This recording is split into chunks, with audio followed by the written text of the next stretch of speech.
तो एक बार एक भक्त ने ठाकुर जी की तपस्या की, भगवान प्रसन्न हो गए, बोले मांगो क्या चाहिए। उसने मांगा, बोले मैं जो मांगू सो मुझे मिल जाए, मैं जब जो चाहूं वो वस्तु मेरे सामने उपस्थित हो जाए, ऐसा वरदान दे दो।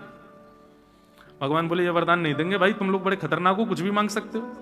भस्मासुर ने कहा मैं सिर पे हाथ रखूं तो भस्म हो जाए, उसने शंकर जी के सिर पे हाथ रखा सबसे पहले, ताकि ये भस्म हो जाए, पार्वती जी से मैं ब्याह कर लूं। तो ऐसे वरदान नहीं देते हम, तुम जो चाहो वो तुम्हारे सामने उपस्थित हो जाए, तो ऐसा वरदान थोड़ी देंगे। वक्त बोला तो ठीक है फिर कोई बात नहीं, आप भी जाओ मैं भी जाता हूं, यही वरदान चाहिए, इसके अलावा कुछ नहीं चाहिए। भगवान बोले देना तो पड़ेगा भाई, तूने तपस्या करी है, एक काम करते हैं, जो तू चाहेगा तुझे मिल जाएगा, पर तेरे पड़ोसी को दुगना मिलेगा, तेरे पड़ोसी को तुझसे ज्यादा मिलेगा, बता मंजूर? ठीक है मंजूर। भगवान क्योंकि जानते हैं ये सह नहीं पाएगा, ये कितना भी मांग ले, इससे दुगना जिसको मिला ये उसी से ही हमेशा पैज में बना रहेगा, ये सह ही नहीं पाएगा, ये मानव का स्वभाव है बंधु। ठाकुर जी ने वरदान दे दिया, जो मांगेगा सो मिलेगा। अब वो जो भी मांगता है पड़ोसी को दुगना मिलता है। मेरा घर बन जाए, उसका एक बना पड़ोसी के दो, मुझे गाड़ी मिल जाए, एक आई उसके दो। बेचारा 4 भी मांगता है तो पड़ोसी को 8 मिलता है। हे ठाकुर जी मेरा सुंदर सी कन्या से ब्याह हो जाए, इसका 1 हुआ, पड़ोसी के 2 हुए। और सुंदर मांगी तो उसकी तो परम सुंदर आई, सब चीज दुगनी। तो इस हद तक पहुंच गया कि जो भी करता हूं सब दुगना मिलता है, तो घाटे की वस्तु मांगूंगा तो मुझे घाटा 1 होगा, इसको दुगना होगा। चलो अब उल्टा करते हैं, ठाकुर जी मेरी एक गाड़ी का एक्सीडेंट हो जाए, उसकी 1 हुई उसकी 2 हो गई। मेरी पत्नी पधार जाए, इसकी तो 1 ही मरे, उसके दोनों मर जाएंगे। हे ठाकुर जी मेरी एक आंख फूट जाए, मैं तो 1 से ही अंधा होऊंगा, 1 से तो दिखेगा, उसके दोनों फूटेंगे। इसको कहते हैं मात्सर्य दोष। ये मात्सर्य दोष से रहित होना पड़ेगा। और एक बात बोलूं बंधुओं, आपका गंगा स्नान, आपकी तीर्थ यात्रा, आपका संत संग, आपका संत भोजन, ब्राह्मणों को दान, कथा सुनना, ये जितने भी पुण्य बताए गए हैं, इन सब पुण्यों का फल यही है कि आप मात्सर्य दोष से रहित हो जाओ। अगर मात्सर्य दोष हृदय से नहीं गया, आपके द्वारा की गई सब श्रम एव ही केवलम, सब श्रम है। बहुत बड़ी बात है, इसको समझ लीजिए बस। भक्ति में भी ये दोष आ जाता है बंधु। हम तो देखते हैं, अब किसी शहर में गए, वहां का एक व्यक्ति है, वो हमसे थोड़ा प्रेमी है, हमने एयरपोर्ट से फोन कर दिया भैया हम आ रहे हैं, व्यवस्था रखना, तो उसने व्यवस्था कर ली। अब उसके यहाँ चले गए, उसके यहाँ हम रह रहे हैं। अब कोई और मिलने वहां आ जाए तो उस व्यक्ति को ये रहता है कि महाराज जी मेरे यहाँ आए, ये क्यों आ गया यहाँ पे, इसको ये प्रणाम क्यों कर रहा है, इसको महाराज जी। यह भी एक दोष है। भक्ति होने के बाद भी ये दोष नहीं जाता है तो समझो आपकी भक्ति व्यर्थ है। सब श्रेष्ठ हैं, सब गुणवान। मीराबाई के चरित्र में आता है कि किसी काले व्यक्ति को, जिसको सब देख के हंसते थे, मीराबाई उसको देख के रो जाती थी। वो कहता आप रो क्यों रही हो? बोले मैं ये इसलिए रो रही हूं, ठाकुर जी ने तुम पर कितनी बड़ी कृपा की है। बोले क्यों? वो ठाकुर जी ने कितनी बड़ी कृपा दी कि अपना रंग तुमको दे दिया। हमको तो इसका भी अधिकारी नहीं समझा, ठाकुर जी ने तुमको इसका अधिकारी तो समझा कि अपना वर्ण तुमको दिया है। सो तो कैसी मीराबाई, उसमें भी गुण देख रही है।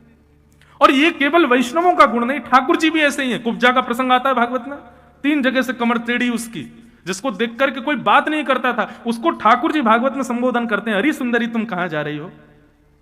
संसार के लोग धनवान व्यक्ति से मित्रता करते हैं, ठाकुर जी का मित्र कौन? सुदामा, जिसके घर में 3 दिन भोजन ही नहीं बन पाता है हफ्ते में। अरे जीवन में कुछ लाने भी है ना गुण, तो ठाकुर जी के गुण ही लिया हो। ठाकुर जी के गुण कितने सुंदर हैं, कितने पवित्र हैं, कितने शुद्ध हैं। भगवान मात्सर्य दोष से रहित है, ऐसा ही हमको भी होना चाहिए। तो मात्सर्य दोष से बचो। भागवत का अधिकारी कौन? मात्सर्य दोष से जो रहित है। और तीसरी बात, श्रीमद् भागवत का संबंध क्या है? भागवत सुनने से हमारा किससे संबंध होता है? बोलो वैद्यम वास्तव मत्र वस्तु शिवदम। ठाकुर जी से संबंध हो जाएगा, और वो भी कैसा? कल्याणकारी, कल्याणकारी संबंध होगा। भागवत की कथा सुनने से और कोई लाभ नहीं है बंधु, एक ही लाभ है बस, और वो लाभ सबसे बड़ा लाभ है कि ठाकुर जी हमारे हो जाएंगे, बस और कुछ नहीं। और भागवत का प्रयोजन क्या है? बोले तापत्रयोन्मूलनम।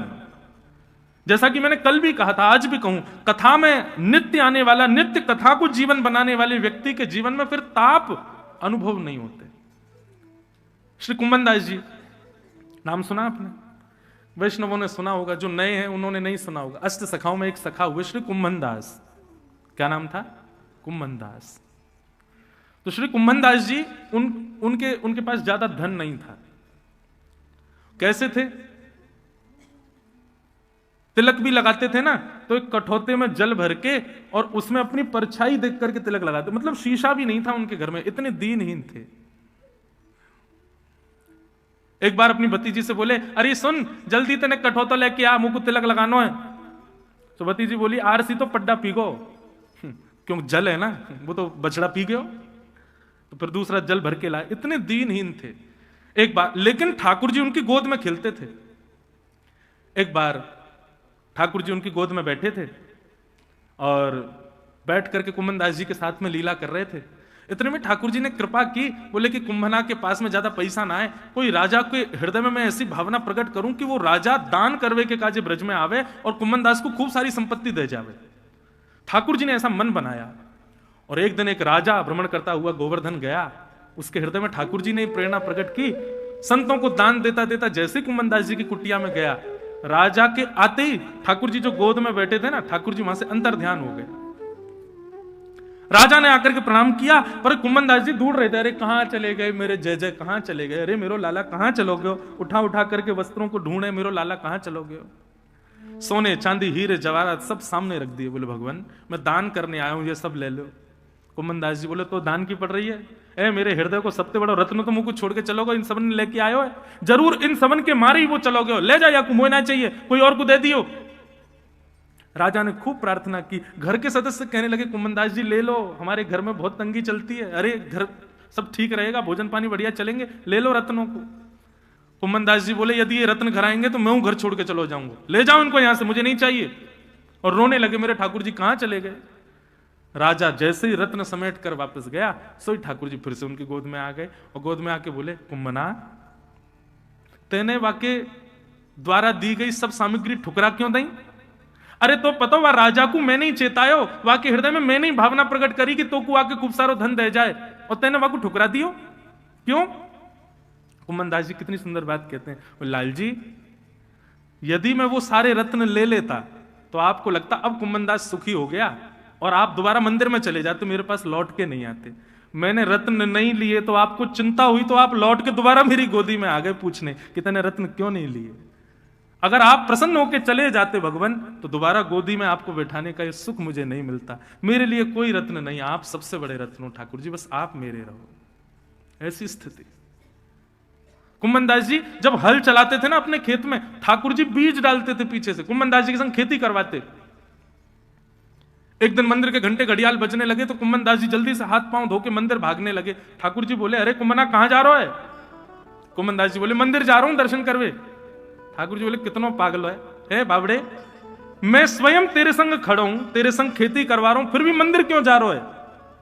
कुंभनदास जी बोले, ठाकुर जी आप बड़े चतुर हो, आपको मैंने नहीं बुलाया कि आप खेती करने आओ, आप अपने मन से आए हो, अपने मन से आए हो, मेरे संग यहां लीला कर रहे हो, परंतु कल आपका मन नहीं हुआ तो आप नहीं आओगे, पर मंदिर में तो आप निरंतर मिलोगे। यहां आओगे नहीं आओगे ये तो आपके भाव के ऊपर है, पर मंदिर में तो आप सदा रहते हो, वहां से आप कहीं नहीं जाते, वहां आपको आचार्यों ने बैठा रखा है, इसलिए मैं आप मेरे पास आ गए इस लोभ में मंदिर दर्शन नहीं छोड़ सकता। बंधुओं ये शुद्ध भाव, ये शुद्ध विचार, ये ठाकुर जी को ज्यादा प्रिय है। आप कितना नाम जप कर रहे हो, कितने ज्यादा भजन कर रहे हो, कितनी परिक्रमा लगा रहे हो, लेकिन मन में ऐसे विचार शुद्ध नहीं है, ठाकुर जी को प्रिय नहीं।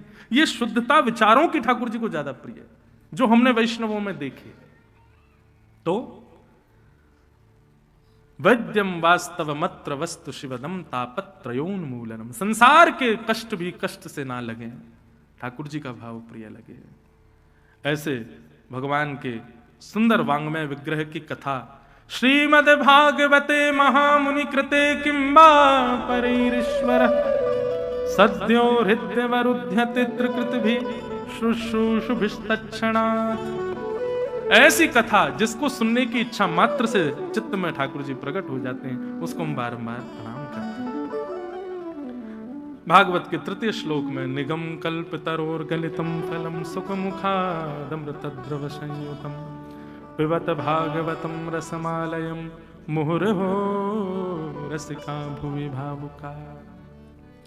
निगम कल्पतरोर्गलितम फलम, वेद रूपी कल्प वृक्ष का पका हुआ फल श्रीमद् भागवत। बंधुओं वेदों का सार है श्रीमद् भागवत। यदि आपने श्रीमद् भागवत को जीवन में हृदयस्थ कर लिया है तो इसका मतलब संपूर्ण वेदों का सार आपको प्राप्त हो गया। सुख मुखाद अमृत द्रव संयुतम। अब ये तीसरा श्लोक जो है ना, अभी तक श्रोताओं के लिए थी बातें, अब ये तीसरा श्लोक वक्ता के लिए है। वक्ता को कैसा होना चाहिए? बोले सुख के जैसा, यानी कि तोते के तरह होना चाहिए। तोता क्या करता है? बोले फल में और मिठास कर देता है। श्रीमद् भागवत रूपी फल मीठा है, पर वक्ता को चाहिए और मीठा करके श्रोताओं को परोस दे, सुख की तरह। तीसरी बात, पिबत भागवतम रसमालयम मुहुरहो रसिका भुवि भावुका। बहुत बड़ी बात। श्रीमद् भागवत श्रवण का विषय नहीं है, श्रीमद् भागवत सुनने का विषय नहीं है, श्रीमद् भागवत पीने का विषय। पियो। आप कहोगे महाराज जी कछु भी बोल रहे हो, हैं मंच मिल गो तो बस जो मन में आ रही है बोल रहे हो, कथा सुनी जाती है, आप कह रहे हो पियो। अब ये पिए कैसे? हमसे नहीं, ठाकुर जी से पूछो। क्यों? जब सुनने के लिए कानों में यंत्र है तो ये बाहर दोने क्यों बनाए ठाकुर? ये दोना जैसे क्यों बना दिए? इनका क्या अभिप्राय? हमारे तन में हर अंग का एक ना एक अभिप्राय, पर इसका कोई अभिप्राय बताओ मुझे, इसका क्या अभिप्राय? इसका केवल दो अभिप्राय हैं, और वो दोनों अभिप्राय भी कोई सार्थक नहीं है, बस जबरदस्ती के हैं। पहला तो कुंडल पहन लो, और दूसरा चश्मा लग गया तो चश्मा टांग लो। तीसरा इसका कोई अभिप्राय नहीं। यदि ठाकुर जी ने ये नहीं बनाए होते तो जब हमारी आंख कमजोर हो जाती है तो चश्मा हमको यहाँ पे कील गड़वानी पड़ती है, उसमें चश्मा या फिर यूं ऐसे करके वो धागा सा कुछ होता है वो पीछे बांधना पड़ता। जे है तो चश्मा टंग जाता है। बाकी इनका कोई अभिप्राय है? श्रीमद् भागवत में इनका अभिप्राय बताया गया।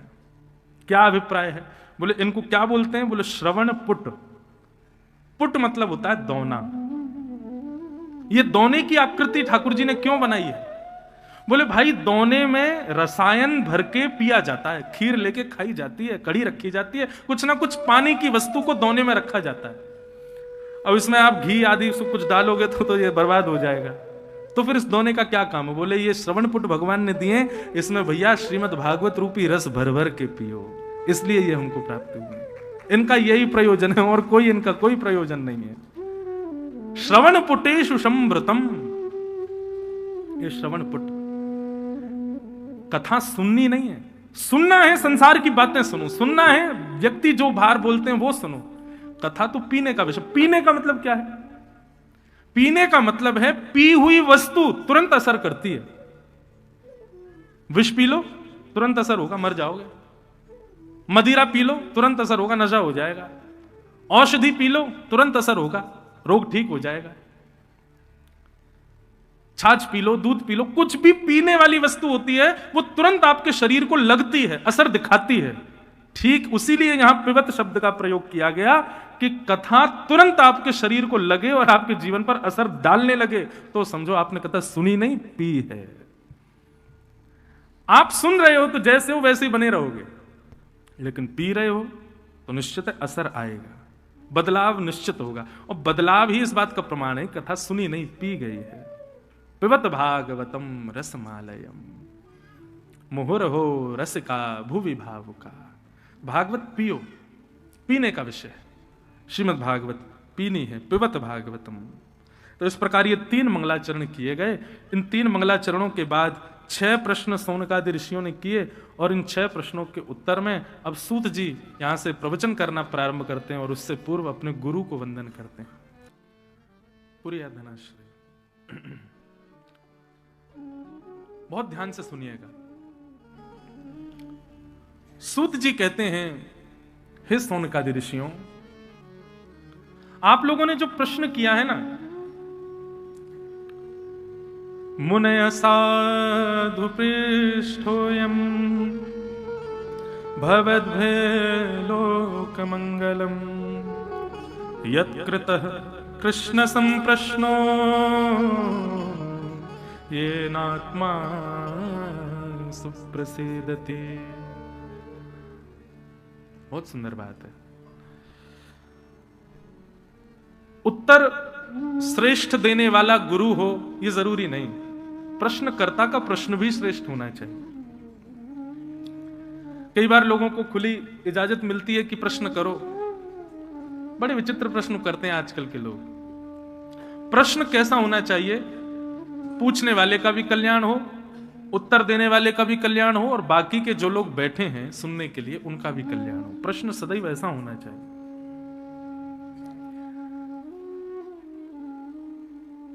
ओरछा के राजा और उन राजा के गुरु श्री हरिराम व्यास, जब वे ओरछा छोड़कर के वृंदावन आए तो श्री राधा वल्लभ लाल जी के मंदिर में पधारे। बहुत ध्यान से सुनिएगा। राधा वल्लभ लाल जी के मंदिर में श्री हरिराम व्यास जी आए और उन्होंने आकर के सेवकों से प्रार्थना की कि हमको हितरवंश महाप्रभु से मिलना है। अपने कुछ जिज्ञासाएं, कुछ प्रश्न मेरे मन में है, वो मुझे उनका उत्तर चाहिए। सेवकों ने कहा भैया वो भी व्यस्त हैं, ठाकुर जी की सेवा में लगे हैं, अभी आपका मिलना संभव नहीं हो पाएगा। हरिराम व्यास जी तो जिद कर लिए, नहीं मुझे तो अभी मिलना है। सेवकों ने जाकर के हितरवंश महाप्रभु से कहा, बोले भगवान एक ओरछा से हरिराम व्यास जी आए हैं और वो बहुत जिद कर रहे हैं आपसे मिलने की। हमने कहा कि महाराज जी अभी सेवा में हैं ठाकुर जी की, थोड़ी देर रुक जाओ, लेकिन मान नहीं रहे। बोले मिलना है, मिलना है, अभी मिलना है। तो ठाकुर जी के लिए कुछ सामग्री भोजन की बना रहे थे हितरवंश महाप्रभु। इतने में ही उन्होंने कहा कि ठीक है लाओ, बुलाओ उनको यहीं पे, हम सामग्री सिद्ध करते करते उनसे बात करेंगे। हरिराम व्यास जी जैसे ही पहुंचे, प्रणाम किया, बोले भगवान मेरे मन की कुछ जिज्ञासाएं हैं, जिन जिज्ञासाओं के लिए मैं ओरछा से वृंदावन आया हूं, मैं आपसे पूछना चाहता हूं। तो हरिवंश महाप्रभु बोले अभी मैं कुछ सामग्री बना रहा था, लेकिन आपके प्रश्न कुछ ज्यादा, आप इंतजार नहीं कर पाओगे, इसलिए आपको पहले उत्तर देना पड़ेगा। तो मैं एक काम करता हूं, सामग्री बाद में बनाऊंगा, पहले आपके प्रश्नों का उत्तर दे देता हूं। तो हरिराम व्यास जी बोले नहीं नहीं नहीं भगवान, मुझे आपकी सेवा में विक्षेप नहीं डालना, आप भोजन भी बनाते रहिए और मेरे प्रश्नों का उत्तर भी देते रहिए। बस इतना कहा था और इतने में ही महाप्रभु जी ने उत्तर दिया, बोले ये बात तुम इसलिए कह रहे हो क्योंकि तुमको लगता है भोजन बनाना हाथ का धर्म है। हां, भोजन बनाना हाथ का धर्म है, लेकिन ठाकुर जी की सेवा के लिए प्रसाद बनाना यह हृदय का धर्म है, यह हाथ का धर्म नहीं है। और यदि हृदय मेरा प्रसाद बना रहा है तो मैं तुम्हारे संशय का उत्तर कैसे दे पाऊंगा? मेरी मन बुद्धि ये प्रसाद बना रही है, मेरे हाथ प्रसाद नहीं बना रहे। संसार के व्यक्ति के लिए जब भोजन बनाया जाता है,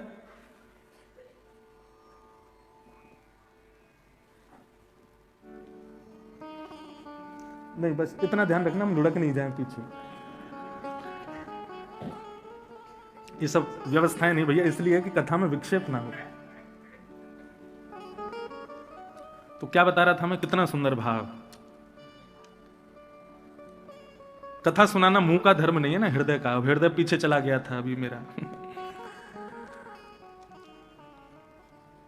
व्यास जी आप संशय की निवृत्ति चाहते हो और मैं इस समय प्रसाद बना रहा हूं ठाकुर जी का, और आप चाहते हो कि मैं प्रसाद भी बनाऊं, आपका संशय भी निवृत्त करूं, क्योंकि आप ऐसा सोचते हैं कि भोजन बनाना हाथ का धर्म है और मेरे संशय की निवृत्ति करना हृदय का धर्म है। पर नहीं, भोजन व्यक्ति विशेष के लिए है तो हाथ से बनेगा, लेकिन ठाकुर जी के लिए प्रसाद बनना है तो हृदय से ही बनेगा। तो एक समय पर दो काम हृदय नहीं कर पाएगा, इसलिए मैं पहले प्रसाद उतार दूं, फिर आपके संशय का। महाराज जैसे ये बात कही महाप्रभु जी ने, हरिराम व्यास जी तो नतमस्तक हो गए, बोले मेरे सारे प्रश्नों के उत्तर मिल गए भगवान, अब कुछ नहीं पूछना मुझे। मैं समझ गया, मैं आज तक हृदय को और शारीरिक क्रियाओं को अलग अलग मानता था, लेकिन आपने मेरे संशय की निवृत्ति कर दी कि भगवत भाव में शरीर सेवा नहीं करता, हृदय ही सेवा करता है। शरीर माध्यम बनता है, पैर माध्यम बनते हैं, वाणी माध्यम बनती है, नेत्र माध्यम बनते हैं, कान माध्यम बनते हैं, पर प्रधानता हृदय की होनी आवश्यक है। कथा सुनने के लिए कान होने जरूरी है, पर कानों से ज्यादा हृदय का होना जरूरी है। दर्शन के लिए नेत्र आवश्यक है, लेकिन नेत्रों से ज्यादा हृदय का होना आवश्यक है। परिक्रमा के लिए पैर हो, हृष्टपुष्ट शरीर हो, नहीं, हृदय का होना। एक हमारे गोवर्धन की घटना, एक बहुत बड़ा बॉडी बिल्डर, और महाराज वो चैलेंज करने लगा, मैं ऐसे रहता हूं, मेरी डाइट ऐसी है, मैं कम से कम 5 दिन के अंदर डंडौती लगा दूंगा गिरिराज जी की। अहंकार हो गया उसको अपने शरीर पर। जो कम से कम 500 पुशअप तो करता था। पुशअप समझते हैं, ऐसे करते हैं, क्या बोलते हैं उसको? पुशअप ही बोलते हैं, हिंदी में क्या बोलते हैं? दंड बैठक तो यार बैठ के होती है। अच्छा, जो भी बोलते हो, हमारा क्या मतलब उससे, हम तो खाए पीए वाले लोग हैं। तो जो 500 बार ऐसे ऐसे करता था, वो 5 बार भी आगे नहीं बढ़ पाया, और 5 बार में ऐसा पस्त हुआ कि हाथ जोड़ लिए, बोले मुझसे परिक्रमा नहीं लगेगी। क्यों? क्योंकि परिक्रमा शरीर का धर्म नहीं है। आप गिरिराज जी परिक्रमा में पस्त हो जाते हैं, जो भी लोग थक जाते हैं वो इसलिए थक जाते हैं क्योंकि शरीर से परिक्रमा दे रहे हैं। आप हृदय से देख के देखो, ये विचार करो कि जिस पथ पर हम चल रहे हैं, यहां श्यामा श्याम लीला करते हैं, ये कोई पर्वत नहीं है, साक्षात किशोरी जी का हृदय है। इस भावना से आप गिरिराज जी जाओ और बस यही प्रतीक्षा करो कि अब शायद ठाकुर जी की कोई लीला दिखे, अब शायद ठाकुर जी का दर्शन हो, पूरी परिक्रमा हो जाएगी, दूसरी शुरू हो जाएगी, आपकी थकान का पता नहीं चलेगा। क्यों? वो शरीर का कर्म नहीं है, वो हृदय का कर्म है, हृदय का धर्म है। हरिराम व्यास जी तो महाराज नतमस्तक हो गए, बोले भगवान आपने मेरे संशय का समाधान कर दिया, अब मुझे मेरे मन में अब कोई प्रश्न है ही नहीं। हरिराम व्यास जी जब ओरछा से आए थे तो बताते हैं 5 बैलगाड़ियों में पोथियां भर के लाए थे, इतना पढ़ते थे वो, और सारी पोथियां जमुना जी में बहा दी उन्होंने। केवल एक समाधान से ऐसी निवृत्ति हुई हरिराम व्यास जी को, सब छोड़ दिया, ब्रज में बस गए, और फिर जीवन में कभी कोई प्रश्न ही नहीं किया गुरुदेव से। प्रश्न हृदय में उठना भी एक प्रकार से हमारी भक्ति अभी सूक्ष्म है, इस बात का प्रमाण है। अच्छा, एक और बात कहें, प्रश्न उठना भी गलत बात नहीं है, प्रश्न उठना ही चाहिए, जिज्ञासा होनी चाहिए, पर जिज्ञासा पूछने तक की स्थिति आ जाए तो समझो अभी हमें कमी है। जिज्ञासा तो भैया गुरुदेव का दर्शन करने मात्र से समाधान हो जाता है। मैंने कितनी बार कितनी लोगों को, मैं अपनी बात बता रहा हूं, मैं जब मेरे गुरुदेव पढ़ाने आते हैं या पूज्य पिताजी घर पर आते हैं या हमारे घर में कितने संत आते हैं, मैं सोचता हूं कि आज हमारे यहां वो आ रहे हैं, मैं उनसे ये पूछूंगा, और विश्वास मानिए जैसे ही उनका दर्शन होता है लगता है कि अब इनसे पूछूं क्यों, मेरे तो समाधान मिल गया, मुझको मेरे प्रश्न का तो समाधान हो गया, इनके दर्शन मात्र से समाधान है। तो प्रश्न कैसा होना चाहिए, हो भी तो कैसा हो, लोक मंगलम, पूछने वाले, बताने वाले और सुनने वाले तीनों का कल्याण करें। सूत जी कहते हैं आप लोगों ने जो प्रश्न किया है ये बहुत सुंदर है, क्योंकि इस प्रश्न के उत्तर में मेरे हृदय में भी ठाकुर जी प्रकट होंगे, आपके हृदय में भी ठाकुर जी प्रकट होंगे, और जितने लोग बैठे हैं इनके हृदय में भी ठाकुर जी प्रकट होंगे। ऐसा प्रश्न ही होना चाहिए जिससे ठाकुर जी प्रकट हो। और उत्तर देते हुए अब सूत जी कहते हैं, सवै पुंसां परो धर्मो यतो भक्तिरदोक्षजे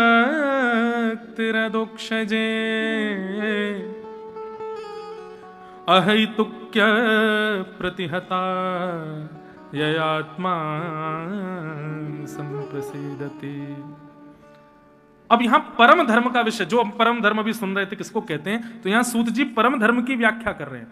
हर प्राणी का परम धर्म क्या है? धर्म तो वो जानता है, मुझे स्कूल में पढ़ना है, स्कूल के बाद यूनिवर्सिटी में डिग्री लेनी है, फिर जॉब करनी है, बिजनेस करना है, ब्याह करना है, संतान उत्पन्न करके वंश आगे बढ़ाना है, उनका कल्याण करना है, सब जानते हैं। अरे ये जानवर भी जानते हैं कि उनको भी वंश चलाना है आगे। ये ज्ञान लेना कोई बहुत बड़ी बात नहीं कि जीवन कैसे जिया जाए ये बताओ, ये सब जानते हैं भैया, जीवन सब जीते हैं। और सबसे बड़ा हमारा जीवन ही हमारा गुरु है, वो हर पथ पर हमको कुछ ना कुछ सिखाता रहता है। जीवन जीने के लिए मोटिवेशन मत लिया कीजिए। आजकल लोग मोटिवेशनल स्पीचेस इसलिए सुनते हैं कि हम जीवन कैसे जिए ये पता चले। अरे आपका जीवन ही आपको सिखाएगा, आगे बढ़ो तो सही। सीखना है तो ये सीखो कि भगवत प्राप्ति कैसे, वो हमें नहीं पता है, वो जानना जरूरी है। और यहां पर सूत जी कहते हैं, सवै पुंसां परो धर्मो यतो भक्तिर अदोक्षजे, अदोक्षज भगवान की भक्ति करना यही हमारा परम धर्म है। पर कैसी भक्ति? अहैतुक्य प्रतिहता ययात्मा संप्रसीदति। अहैतुकी भक्ति। कैसी भक्ति? अहैतुकी। अहैतुकी भक्ति का मतलब क्या होता है? भक्ति तो सब जानते हैं, अहैतुकी भक्ति क्या होती है? अहैतुकी भक्ति मतलब तेरे फूलों से भी प्यार, तेरे कांटों से भी प्यार, तू जो भी देना चाहे दे दे मेरे करतार। ठाकुर जी जो ऑफर करें लाइफ में हमको सब मंजूर है, सब राजी है। हमारे अनुकूल हो तो भी हमको अच्छा है, और हमारे प्रतिकूल हो तो भी ठाकुर जी का प्रसाद है। इसको कहते हैं अहैतुकी भक्ति। हमारी भक्ति कैसी? हनुमान जी के कुछ मंगलवार तक व्रत किए और जो लाभ मिलना था वो नहीं मिला, तो फिर अब मंगलवार छोड़ो, अब सोमवार शंकर जी को पकड़ो, वो करवाएंगे काम। शंकर जी पकड़ लिए। अब शंकर जी के पीछे पड़ गए महाराज, हाथ धो के अमरनाथ पहुंच गए, केदारनाथ चले गए, काशी विश्वनाथ चले गए। शंकर जी के पीछे लगे लगे लगे, खूब दिन हो गए, काम नहीं बन रहे, अब क्या करें? बोले अब वैष्णो देवी को पकड़ो। देवी माँ कलकत्ता पहुंच गए, भद्रकाली, दक्षिणेश्वरी काली, सब जगह जा रहे हैं। अब देवी देवी दिख रही हैं सब जगह। ये समय समय पर अपने इष्ट को बदल देना, ये भक्ति नहीं है। आप कहोगे महाराज जी कर तो भक्ति ही रहे हम, चाहे किसी भी देव की करें। देखो, प्रेम सब देवताओं से करो, सब देवों को भजो, सबको पूजो, पर इष्ट तो किसी एक को ही रखो। हम कलकत्ता आते हैं, भद्रकाली जाते हैं, दक्षिणेश्वरी जाते हैं, वहां जाकर के भी प्रणाम करते हैं, हे मैया, हे योग माया, ऐसी कृपा करना हमारे वृंदावन बिहारी लाल में हमारी और भक्ति बढ़े। हम उनसे भी ठाकुर जी को ही मांगते हैं।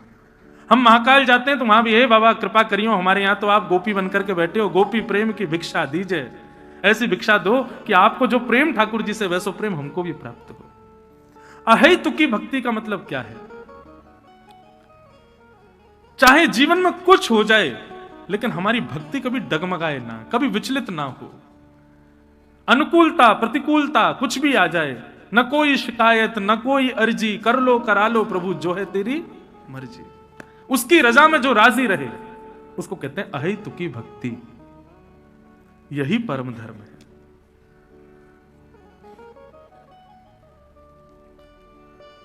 एक व्यक्ति बोला मैं कभी वृंदावन नहीं आऊंगा। मैंने क्यों? मैं दर्शन करने गया था तो वहां एक ने मुझे कोहनी मार दी थी, और तब से जो है मुझको बड़ा बुरा लगता है। वहां के ब्रजवासी जो है बड़े अल्लड़पने से बोलते हैं, उन्होंने मुझे धक्का दे दिया था और ऐसे ऐसे बोला था और जे कर दिया था। आपके मन में ये भाव आ गया कि मैं वृंदावन नहीं जाऊंगा, तो ये आपका भाव नहीं है। श्री जी ने ही द्वार बंद कर दिए कि आज के बाद तू वृंदावन ही नहीं आएगा, हमें तो बुलानो ही ना है। किसी भी प्रतिकूलता से आप ठाकुर जी को नहीं छोड़ रहे हो। प्रतिकूलता से यदि भाव आ रहा है कि मैं इनको छोड़ दूं, मैं अब कथा नहीं सुनूंगा, मैं अब ये नहीं करूंगा, तो ये मत सोचो आप छोड़ रहे हो, ठाकुर जी ने आपको छोड़ दिया है। जीवन में कैसी भी स्थिति आ जाए बंधु, अरे परीक्षा का प्रश्न पत्र आपके मन का नहीं होता है, और आपके मन का प्रश्न पत्र है तो फिर कोई भी पास हो जाएगा। टीचर ऐसा प्रश्न पत्र बना के देता है कि बालक उसमें उलझ जाए, तभी तो पढ़ेगा, तभी तो निकालेगा, तभी तो श्रेष्ठ बनेगा। अब बालक सोचे कि जैसा मैं चाहूं वैसा प्रश्न पत्र आ जाए, तो फिर ऐसे कैसे काम चलेगा? यह जीवन भी एक प्रश्न पत्र है बंधुओं, और इसको बनाते ठाकुर जी हैं, और वो आपके मन के हिसाब से नहीं बनाएंगे। आपको सामग्री सारी देख रखी है, आपको गुरुजन दे रखे हैं, माता पिता दे रखे हैं, भागवत जी रामायण सब दे रखी हैं। अब बढ़िया इनसे निपुण हो, प्रश्न पत्र मैं बनाऊंगा, पार करो। लोग बाग यही होता है, जब स्कूल में कॉलेज में बच्चे जब फेल हो जाते हैं तो क्या आरोप लगाते हैं? हमारे टीचर ने क्वेश्चन पेपर बड़ा कठिन बनाया था, इसीलिए हम फेल हो गए। अरे तो तुम्हारे मन का बनाएगा क्या? अरे मेरे बच्चों को ये आता है तो ऐसे ऐसे प्रश्न पूछूंगा। नहीं, वो वही पूछेगा कि जहां तुम फंसो, जहां तुम अटको। ऐसे हमारे ठाकुर जी हैं, वो ऐसा ही जीवन आपका डिजाइन करेंगे कि तुम अटको, तुम फंसो, तुम लुढ़को, ताकि संभल करके फिर आगे बढ़ो। लेकिन उस स्थिति में आपकी भक्ति ना डगमगाए। अहेतुक्य प्रतिहता, अहेतुकी भक्ति हमारी, चाहे कुछ हो जाए, हमारे चित्त से वो भक्ति कभी खत्म ना हो, इसको कहते हैं परम धर्म। दूसरी बात क्या कहते हैं कि धर्म स्वनिष्ठित पुंसाम विश्वक्सेन कथा सुय नोत्पादे दधिरतिम श्रम वही केवल। बहुत सुंदर बात। आपने जितने भी सत्कर्म अपने जीवन में किए हैं, जितनी भी तीर्थ यात्राएं करी हैं, जितने भी नदियों में स्नान किए, जितने भी पुण्य किए, इन सबका पुण्य आपको मिल चुका है। इसका प्रमाण क्या है? आप कितनी बार बद्रीनाथ हुआ है? बोले महाराज 10 बार हुआ है। आप इतनी बार गंगा जी हुआ है, इतनी बार वृंदावन हुआ है, इतने ब्राह्मणों को आपने दक्षिणा दे दी, इतने संतों का आपने सम्मान कर दिया, इतने गरीब कन्याओं का ब्याह कर दिया, इतने गरीब बालकों को विद्यालय भेज दिया। ये सब जो आपकी क्रियाएं हैं सत्कर्म की, ये ठाकुर जी ने स्वीकार करी हैं। इसका प्रमाण क्या है?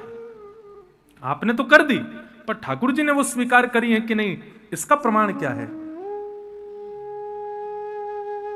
बहुत सुंदर बात है। बोले नोत्पादय दतिर्तिम श्रम एवहि विश्वक्सेन कथा सुया। यहां कहते हैं कि आप कितनी भी तीर्थ यात्रा कर लो, कितना भी सत्कर्म कर लो, कितना भी पुण्य अपने जीवन में कर लो, लेकिन वो पुण्य ठाकुर जी ने स्वीकार किया है, आपके द्वारा की गई भक्ति पूजा ये सब ठाकुर जी ने एक्सेप्ट किए हैं। इसका प्रमाण यदि आपको चाहिए तो किसी कथा में जाइए और कथा में जाके बैठिए, 3 घंटे 3.5 4 घंटे का पता ना चले, देह बिल्कुल अभिमान शून्य हो जाए, कथा में रति हो जाए, कथा में मन लग जाए, कथा में आनंद आने लग जाए। 7 बजते ही जैसे आरती हो तो आपको लगे अरे इतनी जल्दी कथा पूरी कैसे हो गई, अब दोबारा कल की कथा कब शुरू होगी। यदि ऐसी स्थिति आपके मन में आ रही है तो समझो आपके द्वारा किए गए सारे सत्कर्म ठाकुर जी ने स्वीकार किए। और कथा में बैठे हैं, तीर्थ तो खूब जाते हैं, पुण्य तो खूब करते हैं, ब्राह्मणों की सेवा, संतों की सेवा, जे कर वो कर सब करते हैं, लेकिन कथा में बैठे बैठे लग रहा है अभी तो यार 6:30 आधे घंटे हो रहे, अभी तो और सुननी पड़ेगी, नेटवर्क नहीं आ रहे, फेसबुक नहीं चल रहा मेरा, महाराज जी चुटकुल्ला तो सुना ही नहीं रहे, इतना ज्ञान क्यों दे रहे हैं, कुछ हंसा नहीं रहे, भजन तो गाया नहीं है अभी तक, अरे यार कुछ चाय पिला जाए, इतनी सर्दी पड़ रही है कहाँ जाएं। ऐसी भावना आपकी कथा में बैठ करके आ रही है तो निश्चित है कि आपने जो कुछ भी किया है, जितने भी सत्कर्म आदियों को जिनको आप सत्कर्मों में गिनते हो, वो सब केवल और केवल आडंबर था, वो श्रेष्ठ नहीं। ये बात इसलिए नहीं कहना कि मैं कथा वक्ता हूं तो ये महाराज जी कथा की प्रशंसा बढ़ा रहे हैं, नहीं, स्पष्ट है विश्वक्सेन कथा सुयः, कथा में मन लगना ये भगवत एक्सेप्टेंस का प्रतीक है। और यदि कथा में मन नहीं लग रहा है, किसी के सत्संग में रुचि नहीं आ रही है, किसी के भाव में मन नहीं लग रहा है, नींद आ रही है या कहीं कहीं और मन जा रहा है, तो आपके द्वारा अब तक जितने भी सत्कर्म किए गए थे श्रम एवहि केवलम, सब केवल श्रम के समान, सब केवल श्रम है। कि धर्मस्य अपवर्गस्य नार्थोऽर्थायोपकल्पते, नार्थस्य धर्मैकान्तस्य कामो लाभाय स्मृत। धर्मस्य अपवर्गस्य, धर्म अपवर्ग है बंधुओं, पवर्ग नहीं है। अधिकतर लोग धर्म की क्रियाएं 5 स्थिति में करते हैं, लेकिन इन 5 स्थितियों के अलावा जब आप धर्म का आश्रय लेते हो तब आप असली धार्मिक माने जाते हो। कौन कौन सी 5 स्थिति? तो यहां लिखा है धर्मस्य आपवर्गस्य। आपवर्ग है धर्म, यानी कि पवर्ग नहीं है। पवर्ग में 5 शब्द होते हैं, प फ ब भ, और कौन सा होता है? कौन सा? वाह, हिंदी जानते हो। पवर्ग प फ ब भ म। तो प से बनता है पाप और पुण्य, प और फिर फ से बनता है फल, प फ फिर आया ब यानी कि बंधन, फिर आया भ यानी कि भय, और फिर आया म यानी कि मृत्यु।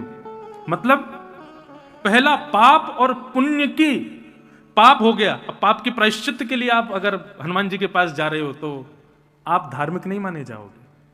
किसी पुण्य की प्राप्ति के लिए तीर्थों में जा रहे हो तो आप धार्मिक नहीं माने जाओगे। पाप और पुण्य से रहित होकर के आप ठाकुर जी का दर्शन कर रहे हो तो आप धार्मिक हो। आपको पाप के प्रायश्चित का भी कोई भय नहीं है और आपको पुण्य की भी कोई कामना नहीं है। बस मैं ऐसे ही देखत रहूं तो जन्म सफल कर मानो। स्वामी श्री हरदास जी कहते हैं, ऐसे ही देखत रहूं तो जन्म सफल कर मानो। फिर आहा, कल सुनाएंगे, प्यारे की भामती भामती को प्यारो युगल किशोर ही जान, ऐसे ही देखत रहूं तो जन्म सफल कर मान। स्वामी श्री हरदास जी क्या कह रहे हैं? बोले कि आप दोनों एक दूसरे के प्रिय बने रहो। हम आपके प्रिय बने, हमारी ये भी इच्छा नहीं है। श्री जी के प्रिय ठाकुर जी, ठाकुर जी के प्रिय श्री जी, आप दोनों एक दूसरे के प्रिय बने रहो और हम आपको दूर से निहारते रहें, बस यही हमें चाहिए, नाथ और कुछ नहीं चाहिए। ये प्रेम हमारा क्या है? बिहारी जी के भी मंदिर में जा रहे हैं तो बिहारी जी को देखने कम खुद को दिखाने ज्यादा जाते। तू हट पीछे, नेक मुंह देखने। बिहारी जी हाथ तो नेक, मेरा हाथ तो ऊपर है, जान दो, मुझे ऊपर उठा लो, कोई गोद में चढ़ा लो। नहीं, हम वृंदावन आ गए, यही बहुत है। अब ठाकुर जी के दर्शन ना भी हो पाए तो कोई दिक्कत नहीं। ऐसे ही देखत रहूं तो जन्म सुफल कर मान। अरे होली के समय तो महाराज बिहारी जी के आगे एक झीनी चादर बांधनी पड़ती है। क्यों? लोग बाग फूल माला दूर से फेंक देते हैं ठाकुर जी के ऊपर। क्यों? जब तक माला हमारी चरणन में नहीं पहुंचेगी तब तक हमारी अटेंडेंस ही नहीं लगेगी, यहाँ पर हमारा पुण्य ही नहीं होगा। उनको मंदिर में हम आ गए ठाकुर जी, इससे फर्क नहीं है, मेरा प्रसाद ऊपर पहुंच जाए, मेरी माला पहुंच जाए। और तो क्या बताएं, कई बार तो लोग सिक्के पुक्के भी फेंक देते हैं, ठाकुर जी में जाके लग जाए वैसे कोई दिक्कत नहीं। मैं काशी विश्वनाथ गया दर्शन करने, तथाती बनारस में मंगला के दर्शन किए। भैया मंगला होती है 2:30 बजे, 2:30-3 बजे सुबह। विश्वनाथ भगवान की ऐसी अद्भुत मंगला का दर्शन किया, आगे बैठ करके दर्शन हो गया। अब दर्शन के बाद सामान्य दर्शनार्थियों के लिए द्वार खुलता है और लंबी लाइन लगी थी महाराज। तो लाइन इतनी लंबी थी कि गेट खुलते ही इतने लोग घुस गए कि मैं पीछे रह गया। मैंने कोई नहीं, पीछे से हम कर लेंगे। अब मुझसे पहले 10-15-20 लोग भीतर चले गए। जैसे ही मैं भीतर गया महाराज, तो शंकर जी तो दिखे नहीं, डिस्पोजल गिलास भरे पड़े थे। और शंकर जी जहां बैठे थे वहां ग्लास ही ग्लास थे। शंकर जी तो ऐसे हटा के देखने पड़े, वो बैठे शंकर जी। ये क्यों है पता है? लोगों को होड़ शंकर जी के दर्शन की नहीं है, लोगों को होड़ है कि हमें पुण्य मिले। और पुण्य कब मिलेगा? जब हमारे हाथ का दूध पड़ेगा इनके सिर पर, तब हमको पुण्य मिलेगा। ये धार्मिक स्थिति नहीं है बंधु। पुण्य पाप से रहित पहला पाप और पुण्य की कामना से किया गया भजन, पाप के प्रायश्चित के लिए और पुण्य की कामना के लिए, यह धार्मिक नहीं माना जाता वो व्यक्ति। फिर आया फल की प्राप्ति के लिए किया गया भजन, वो श्रेष्ठ नहीं माना जाता। हमको इसका फल क्या मिलेगा? फल नहीं। और फिर आया यानी कि बंधन मुक्त, बंधन युक्त होने के लिए किया गया भजन। मैं इससे प्रेम करता हूं, ब्याह करना चाहता हूं। पंडित जी मंत्र बोल दो, पंडित जी प्रणाम कर रहे हैं, हमारा बढ़िया से ब्याह कराना। ये कोई धर्म है? धार्मिक थोड़ी है ये स्थिति। बंधन युक्त, बंधन मुक्त होने के लिए किया गया भजन, और ये शादी में किए गए फेरे वेरे, ये सब भी कोई धार्मिक स्थिति थोड़ी है। और फिर आया भ, यानी कि भय से की गई भक्ति, किसी भय के कारण किया गया भजन, वह भी श्रेष्ठ नहीं। आप भयभीत हो इसलिए ये सब करा रहे हो, तो आप धार्मिक नहीं हो। तो भ और 5वां म, मृत्यु अब समीप आ रही है तो चलो अब भजन कर लेते हैं। मतलब बुढ़ापा, सारी जीवन तो निकाल दिया सारे ऐशो आरामों में, अब ऐश आराम करने वाला शरीर बचा नहीं, नाचा जाता नहीं है, कुछ खाया जाता नहीं, दांत वांत सब टूट टाट गए, देख पाते नहीं है। नंबर लगाए महाराज, उठाने के लिए भी 2 लोग चाहिए, तो अब क्या सोच रहे हैं? बोले अब तो मंदिर वंदिर में पड़े रहे, वहीं भजन वजन करें। मृत्यु समीप आ रही है, पूरा जीवन निकल गया, अब आप भक्ति शुरू कर रहे हो तो आप धार्मिक नहीं हो। ब म, इन 5 स्थानों से रहित होकर के व्यक्ति जब धर्म करता है, जब भजन करता है, जब नाम जप करता है, जब कथा सुनता है, तो वो धार्मिक माना जाता है। पाप रहित, फल रहित, भय रहित, मुक्ति रहित और मृत्यु के भय से ना होकर के। सबसे बढ़िया, यहां कोई वृद्ध लोग जो बैठे हैं वो बुरा नहीं मान जाना, महाराज जी ऐसे क्यों कह रहे हैं कि भैया बुढ़ापे में भक्ति, ठाकुर बुढ़ापे में भक्ति करना आपके लिए, उससे ठाकुर जी परेशान। ठाकुर जी को वो बुरे लगते हैं जब शरीर बलवान था, जब शरीर सब कुछ करने में सक्षम था, तब इन्होंने भजन नहीं किया। जब जीव में सारे स्वाद आते थे, दांत हर वस्तु को खा जाते थे, तब तो इन्होंने दुनिया भर की चीजें खाई। और अब जब सबसे शिथिल हो गए, आंख से बहेगा, आंख पे पड़ेगा जाला, नाक से बहेगा नाला, लाठी से पड़ेगा पाला, अब जाकर के कह रहे हो वृंदावन ले चलो, अब जाके कह रहे हो कथा करवा लो, अब जाके कह रहे हो कि वहां ले चलो। नहीं, तो आप धार्मिक नहीं हो। सर्व योग्य जब थे तब मेरा भजन करते। इसीलिए श्रीमद् भागवत में प्रहलाद जी महाराज कहते हैं, भक्ति करने की सबसे अच्छी आयु कौन सी है, सबसे अच्छी अवस्था कौन सी है? तब प्रहलाद जी कहते हैं, कौमाराचरे प्राज्ञो धर्मान भागवतान इह। वैसे तो बोलते हैं कि जन्म से ही बालक में ऐसे लक्षण लाओ कि वो भजन करे, लेकिन फिर भी अगर समय निकल गया, बाल अवस्था निकल गई, तो कम से कम कुमार अवस्था यानी कि प्राप्ते तो 16 वर्ष, 15-16 वर्ष की आयु में बालक से अब उसको भजन करना चाहिए, अब उसको ठाकुर जी की भक्ति। लेकिन आजकल 15-16 भी बहुत ज्यादा है भैया। हम लोग, आप लोग जो यहां बैठे हो बड़े बड़े थोड़े, 15-16 आयु में हम लोगों को कुछ पता ही नहीं था। आज 8 साल का बालक इतना जानता है, सोच के लगता है कि भैया क्या होगा, कलयुग भयानक होने निश्चित। एक बार मैंने कहीं ऐड देखा था कि बालक मां के गर्भ से निकलती फोन के लिए रोने लगा। और ये हो ही जाएगा घनघोर कलिकाल में। जैसे आज बालक जन्म लेते ही मां का दुग्ध पान करता है, घनघोर कलिकाल में जन्म लेते ही बालक को फोन देना ही पड़ेगा, वो तभी शांत होगा। कभी कभी मुझे लगता है कि कलयुग में भगवान कल की पधारेंगे। राक्षस कौन है? यही है राक्षस, इसी को ही मारने आएंगे। राक्षस कौन? जो ठाकुर जी से व्यक्ति को विमुख करता है, वो राक्षस। हिरण्यकश्यप ने क्या किया? सबको ठाकुर जी के भजन से दूर करता था। रावण ने क्या किया? कहीं भी मठ मंदिर नहीं बनने चाहिए, हवन यज्ञ नहीं होना चाहिए, कोई भी भजन नहीं करेगा, करता था तो उसके सर धड़ से अलग कर देता था। कंस ने क्या किया? कंस ने भी यही किया, और यही आज के जमाने में ये कर रहा है। और देखो, हर युग में 2 राक्षस हुए। सतयुग में हिरण्यकश्यप हिरण्याक्ष, त्रेता में रावण कुंभकर्ण, द्वापर में शिशुपाल दंतवक्र, और कलयुग में फोन और इंटरनेट। ये 2 ही राक्षस हैं, और यही इन्हीं को ही मारने आएंगे कल की भगवान, इसी को ही नष्ट करने आएंगे, क्योंकि यही हमको भगवत विमुख कर रहा है। तो इसलिए भैया इन 5 बातों का ध्यान रखो। पाप, फल, बंधन, भय और मृत्यु, इन 5 से रहित होकर के जो भजन करता है, ठाकुर जी कहते हैं वो वैष्णव है, वो वैष्णव है। तो धर्मस्य आपवर्गस्य नार्थोर्थायोपकल्पते, नार्थस्य धर्मैकान्तस्य कामो लाभः स्मृत। इस प्रकार सूत जी महाराज प्रवचन कर रहे थे। आहा, बहुत सुंदर बात कहते हैं। बोले क्या? शृण्वतां स्वकथां कृष्ण पुण्यतीर्थ निवेवनात्। कितनी सुंदर बात। सूत जी कह रहे हैं, बोले भैया कथा सुनना केवल एक किसी व्यक्ति का प्रवचन सुनने के समान नहीं है। बोले शृण्वताम स्वकथाम कृष्ण पुण्य श्रवण कीर्तन। किसी कथा को सुनना एक प्रकार से संपूर्ण तीर्थों के भ्रमण के समान माना जाता है।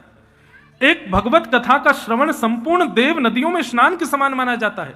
एक कथा का श्रवण विश्व भर के वैष्णवों को प्रणाम के समान माना जाता है। इतना फल होता है, इतना यश होता है, इतना श्रेष्ठ माना गया है कथा सुनने को। लेकिन वो कथा ही होनी चाहिए, व्यथा नहीं होनी चाहिए। कई बार कहीं कथा होती है, लोग बाग मुझे पर्ची भेजते, महाराज जी वाला भजन गा दो, मुझे बहुत पीड़ा होती है। क्यों? आप कथा सुनने आए थे, आपने ये क्यों लिखा कि भजन सुनाओ, आपने ये क्यों किया, ये वाली बात बताओ। ये अरे कथा चल रही है, आप उसको श्रवण करो, कथा के प्रति रुचि ज्यादा रखो। कथा श्रवण को इतना श्रेष्ठ बताया गया। कथा सुनने से और क्या होता है? बोले नष्ट प्रायेषु भद्रेषु नित्यं भागवत सेवया भगवत्युत्तम श्लोके भक्तिर्भवति नैष्ठिके। नष्ट प्रायेषु भद्रेषु, अभद्र नष्ट हो जाते हैं कथा सुनने से। अभद्रता जितनी भी है, चाहे वो नेत्रों से देखने की हो, कानों से सुन। पाप ज्यादातर मानव के चित्त में 2 स्थानों से प्रवेश करता है, कानों से और आंखों से। ये 2 ही द्वार हैं पाप प्रवेश करने के। ज्यादातर आप नेत्रों से जैसा देखोगे उतनी जल्दी पाप आएगा, कानों से जैसा सुनोगे उतनी जल्दी। तो कथा, अच्छा उसमें भी एक बात, पाप चित्त में आ गया, उसका उपचार केवल कानों से हो सकता है, नेत्रों से कम हो पाएगा। रावण ने भगवान को देखा था लेकिन पाप मुक्त नहीं हो पाया। कंस ने भी ठाकुर जी को देखा था लेकिन पाप मुक्त नहीं हो पाया। शिशुपाल दंतवक्र ने भी भगवान को देखा था लेकिन पाप मुक्त नहीं हो पाए। कौरव हर दिन ठाकुर जी को देखते थे लेकिन पाप मुक्त नहीं हो पाए। इसका मतलब क्या है? दर्शन से पाप मुक्त हो जाओगे ये जरूरी नहीं है। पाप मुक्त और अभद्रों का नष्टकरण तो केवल कथा ही कर सकती है, वो कथा से ही संभव होगा। आपने नियम बना लिया, रोज मैं राधारमण जी जाऊं, रोज मैं बिहारी जी जाऊंगा, रोज मैं राधा वल्लभ जी जाऊंगा, रोज मैं दर्शन। नित्य दर्शन का क्रम बनाने से अच्छा है, हाथ जोड़ के प्रार्थना, नित्य दर्शन भले ही ना हो पाए पर नित्य श्रवण जरूर करो। आप सबके पास में फोन है, आधुनिक यंत्र है, इंटरनेट है, उसके बिना कोई नहीं जी रहा है आज की डेट में। आजकल व्यक्ति एकादशी के दिन अन्न का, आहार का त्याग कर देगा, लेकिन एकादशी के दिन अगर ये कहे तो फोन नहीं चलाना, तो एकादशी भारी पड़ेगी महाराज। 12 घंटे भी लगेंगे, वो कैसे करूं भैया। मैं कहता हूं अब एकादशी बदल जानी चाहिए थोड़ी सी। अब व्रतों में थोड़ा नियम बदलो। अब व्रत करना है ना तो उस वस्तु का करो जिस वस्तु को आप छोड़ नहीं सकते, उस वस्तु का व्रत करो। व्रत का मतलब, अब प्राचीन काल में फोन वोन नहीं थे, लोग भोजन को ही श्रेष्ठ मानते थे, इसलिए भोजन का निराहार होकर के व्रत करते थे। पर आज व्यक्ति भोजन छोड़ देगा लेकिन फोन नहीं छोड़ पाता, इंटरनेट नहीं छोड़ पाता। व्रत करना है तो उन वस्तु का करो जिसका आप त्याग नहीं कर पाते, जिसके बिना आप रह नहीं पाते, उसके बिना रहना ये व्रत है, ये व्रत करो। तो नष्ट प्राय स्वभद्रेषु नित्यम भागवत सेवया, नित्य भागवत श्रवण करने से अभद्रों का नाश होता है। तो दर्शन की अगर विधि बना रहे हो, उससे पहले श्रवण की बनाओ। नवदा भक्ति में भी सबसे पहली भक्ति कीर्तनम नहीं है, श्रवण में। आज बुरा नहीं मानिएगा, वृंदावन के कई मंदिरों में लोग इसलिए जाते हैं क्योंकि वहां कीर्तन बहुत अच्छा होता है। अच्छी बात है, कीर्तन में आप नाचो गाओ, अच्छी बात है, लेकिन कथा को प्रधानता पहले दो, सत्संग को प्रधानता पहले दो, किसी व्यक्ति के द्वारा दिए जा रहे प्रवचन को प्रधानता पहले दो। श्रवणम पहली भक्ति है। दूसरे नंबर पर आता है कीर्तनम विष्णु। आपने बिना श्रवण के कीर्तन किया तो कीर्तन लाभकारी नहीं होगा, पहले श्रवण करना पड़ेगा। कथा आती है, गोपी कदाचिन मणिपिंजरस्थम सुखम वचो वाचयितुम प्रवत्तः आनंद कंद ब्रज चंद कृष्ण गोविंद दामोदर माधवेति। भागवत जी के बगल में आपको सुखदेव जी का दर्शन हो रहा है। सुखाचार्य जी बैठे तोते के रूप में, सुखदेव जी। बहुत ध्यान से सुनिएगा सब लोग। ये सुखदेव जी कौन है? गोलोक धाम में श्री किशोरी जी, मतलब हमारी श्री राधा रानी के पास एक मणि का पिंजरा है। उस मणि के पिंजरे में नित्य सुखदेव जी बैठे रहते हैं। क्यों है ये सुखदेव जी किशोरी जी के पास? बोले सुख का एक स्वभाव होता है, सुख से बोलो, बोलो तोता राम राम तो तोता बोलता है राम राम, बोलो तोता राधे राधे तो तोता बोलता है राधे राधे। जो भी आप बोलो उसको रिपीट करता है। तो श्री जी ने इसलिए अपने पास में सुख पक्षी रखा है कि वो नित्य भगवत नाम गाता है। गोविंद दामोदर माधवेति आनंद कंद ब्रजचंद्र कृष्ण गोविंद दामोदर माधवेति। वो नित्य भगवान का नाम गाता रहता है और किशोरी जी को बहुत अच्छा लगता है। लेकिन एक दिन गोलोक धाम में ठाकुर जी पधारे। ठाकुर जी के आते सबने उनको प्रणाम किया, लेकिन उस सुख पक्षी ने प्रणाम नहीं किया। किशोरी जी ने डांटा, बोले तुमने उनको प्रणाम क्यों नहीं किया? सुख पक्षी बोला वो कौन है, उनको प्रणाम क्यों करूं, वो है कौन? तब किशोरी जी ने सोचा, अरे ये है तो रट्टू तोता, रटता है, नाम गाता है, लेकिन उनको पहचानता नहीं है। इसका मतलब आप कीर्तन में रुचि रखते हो, खूब गाते हो, खूब नाचते हो, भगवान नाम खूब करते हो, लेकिन कभी ठाकुर जी छद्म वेश में आपके सामने आ गए तो पहचानोगे कैसे? ठाकुर जी की पहचान तो कथा ही कराती है, उनका चरित्र ही कराएगा, उनकी लीला ही कराएगा। नहीं तो ठाकुर जी रूप बदल के आ जाएंगे, आप पहचान नहीं पाओगे। ठाकुर जी की पहचान कीर्तन नहीं, कथा कराता है, इसलिए कथा आवश्यक है। अब हम बताएं ठाकुर जी कैसे पहचानोगे? यदि कभी ठाकुर जी आपके सामने आ जाएं तो निश्चित रूप बदल के आएंगे, ऐसे तो नहीं आएंगे। और ऐसे अगर आज की डेट में ठाकुर जी आ गए तो हम लोग बड़े विचित्र हैं, सोचेंगे कोई पागल आदमी है, छोड़ो। आज भी कई लोग वृंदावन में वंशी हाथ में लिए मोर मुकुट पहने घूमते रहते हैं, तो लोग बाग उनको ज्यादा पूछते नहीं, बोले ऐसे कोई घूम रहा होगा। कभी कभी मेरे मन में आता तो है, निश्चित ठाकुर जी घूम रहे हो तो आदमी को लगेगा कोई ऐसे ही है। इसका कारण क्या है? हमें ज्ञान की कमी है ना, इसलिए हम ठाकुर जी को पहचान नहीं पाते। ठाकुर जी की पहचान के दो तरीके। सबसे पहला, ठाकुर जी के चरणारविंद। ठाकुर जी कितने भी रूप बदल लें, लेकिन उनके श्री चरण कभी नहीं बदलते। इसीलिए हमारे हिंदू वैदिक सनातन धर्म में सबको प्रणाम करो, चरणों में प्रणाम करो। क्यों? क्योंकि कभी ठाकुर जी यदि आ गए तो चरणों से आप पहचान जाओगे कि ये ठाकुर जी है। आप कहोगे क्या प्रमाण कि ठाकुर जी के चरणों से हम पहचान जाएंगे? आप उनके पूरे अंग को देख करके अपने नेत्र हटा सकते हो, लेकिन ठाकुर जी कभी सामने आएंगे, आपने उनके अगर चरण देख लिए तो आपके नेत्र हट नहीं पाएंगे, स्थिर हो जाएंगे, वो चरणों को ही देखेंगे। और ये बात मैं नहीं कह रहा हूं, कोई मनगढ़ंत बात नहीं है। श्रीमद् भागवत में देवहूति माता ने भगवान से पूछा कि आपके दर्शन में सबसे पहले किस अंग का दर्शन व्यक्ति को करना चाहिए, तब स्वयं भगवान कपिल कहते हैं संचिंतयेत भगवतश् चरणारविंदम, मां सबसे पहले मेरे चरणों को देखो। तो ठाकुर जी कभी रूप बदल के आएंगे तो कैसे पता चलेगा? चरणों से। आप जैसे ही चरण देखोगे नेत्र सजल हो जाएंगे।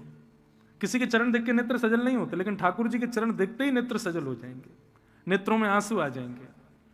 दूसरी बात, कैसे हैं ठाकुर जी के चरण?